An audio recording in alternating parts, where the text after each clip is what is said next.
coming today. We appreciate you being here in this rain. Obviously, there's been a lot of talk about Floyd Bennett Field, and my colleagues and I were here as a bipartisan group.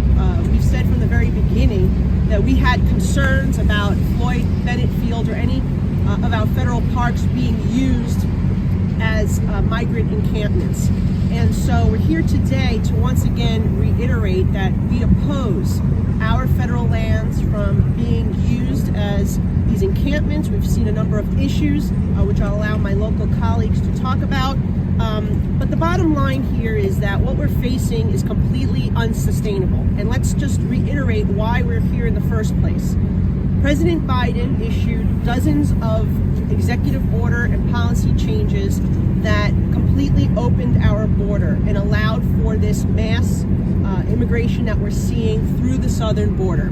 Now, make no mistake about it, every person, okay, that's coming through our southern border is paying thousands of dollars to the drug cartels to be smuggled here. We're talking about $32 million a week that the drug cartels are profiting as a result of the policies of Joe Biden. That to me is unconscionable. We have always been a generous nation. We've always been one that has welcomed immigrants, my parents included. But there needs to be a process, there needs to be order, it needs to be sustainable, and we certainly, as a United States government, should not be encouraging people to take a dangerous, treacherous journey where they are being exploited, they are being raped, they are being who knows what else, and certainly not one that is enriching the drug cartels who then turn around and are poisoning Americans, where we're seeing a record number of fentanyl deaths, over 100,000 as a result. That's the bottom line. Now, New York City is facing this crisis because our mayor decided that, we misinterpreted rather, the right to shelter policy.